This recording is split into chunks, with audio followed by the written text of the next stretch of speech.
नमस्कार.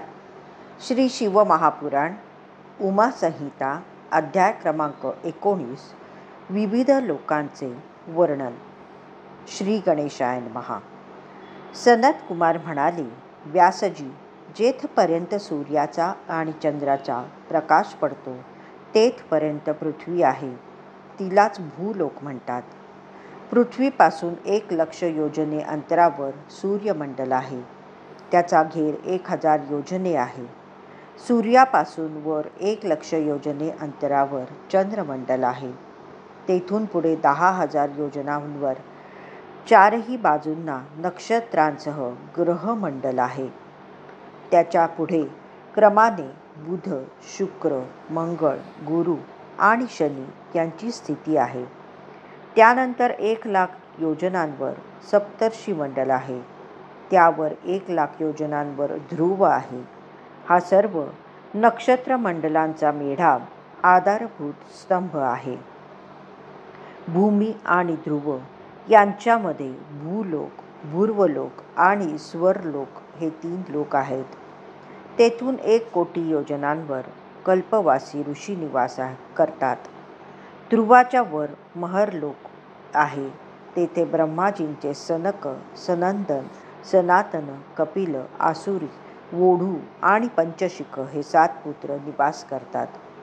महरलोकाच्या वर 2,00,000 योजनांवर शुक्र स्थित आहे.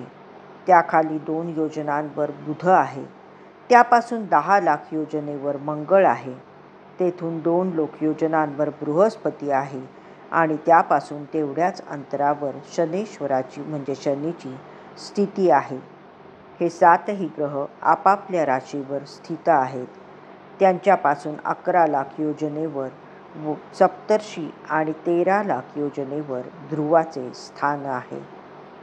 जनलोकाच्या पुढे चौपट अंतरावर अर्ध्या मार्गातच तपलोक आहे. तेथे वैराज आणि दाहरहित देवता निवास करतात.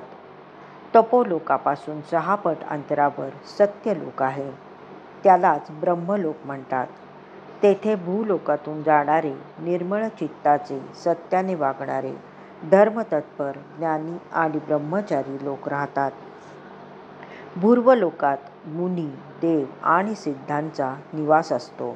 तर स्वर्गलोकात 12 आदित्य, वायुदेवता, 8 वसू, अश्विनी कुमार, विश्वेदेव, रुद्र, साध्य, नाग, पक्षी, पापरहित ऋषीगण इत्यादींचे वास्तव्य असते.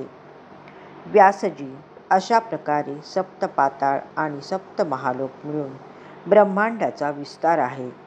हे ब्रह्मांड अंडकटाहाने वेढलेले असून पृथ्वी, जल, अग्नी, वायू, आकाश, अंधार आणि प्रधान महतत्वाचे व्याप्त आहे. प्रधान महतत्वाला व्यापून पुरुष स्थित आहे. पुरुष म्हणजे परमात्मा. त्याचा विस्तार कोणीच जाणू शकत नाही, म्हणून त्याला अनंत म्हणतात. तो सर्वत्र सम आहे, सर्वांना कारणभूत आहे, अव्यक्त आहे. विश्व निर्माण करणे ही त्याची प्रकृती आहे, मूळ स्वभाव आहे. म्हणूनच त्या अव्यक्त परमात्म्यापासून ब्रह्मांडाचे असंख्य समुदाय उत्पन्न झाले आहेत. त्या ज्याप्रमाणे काष्ठामध्ये अग्नी, तिळांमध्ये तेल आणि दुधांमध्ये तूप स्थित आहे, त्याप्रमाणे परमात्मा संपूर्ण ब्रह्मांडाला व्यापून स्थित आहे. ज्याप्रमाणे बीजापासून वृक्ष तयार होतो, त्याप्रमाणे परमात्मा शिवजींच्या सत्तेने सृष्टी उत्पन्न होते. सृष्टीविषयी शिवजी कामनारहित आहेत, पण शिव आणि शक्ती यांच्या संयोगातूनच देवादिकांसह संपूर्ण विश्व उत्पन्न होते. मग विश्वाविषयी ज्यांचा जो काही धर्म आहे त्याला अनुसरून ते ब्रह्मा, विष्णू व रुद्र या त्रिविध स्वरूपांनी आविर्भूत होतात. अशा प्रकारे परमात्मा शिवजींमधूनच सर्व जग प्रकट होते आणि त्यांच्यातच लय पावते. म्हणून शिवजींनाच सर्व क्रियांचा कर्ता म्हटले जाते. व्यास म्हणाले, सनत कुमारजी, या ब्रह्मांडाच्या वर किंवा पलीकडे अन्य कोणते लोक आहेत? सनत कुमार म्हणाले, मुनिवर्य, ब्रह्मांडाच्या वरही लोकांचे अस्तित्व आहे. ब्रह्मलोकाच्या तर वर वैकुंठ लोक आहे. तेथे परम शोभायमान विष्णू निवास करतात. त्यावर अत्यंत अद्भुत कौमार लोक आहे. तेथे सुंदर कांती समान कार्तिक स्वामी राहतो. त्याच्यावर परमदिव्य उमालोक आहे.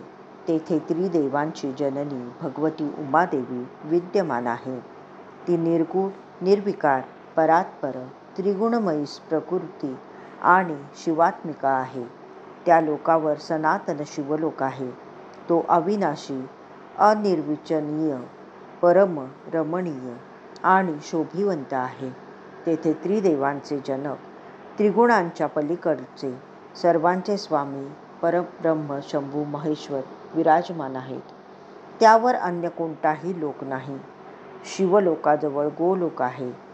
तो शिव आणि शक्ती यांनी स्वतंत्ररित्या स्थापन केलेला आहे. तेथे शिवजींना प्रिय असलेली सुशीला नामक गोमाता आपल्या संततीसह आणि कुळासह निवास करते. शिवप्रभूंच्या आज्ञेने भगवान श्रीकृष्ण तेथे राहून त्या लोकाचे पालन करतात. अध्याय 19 समाप्त.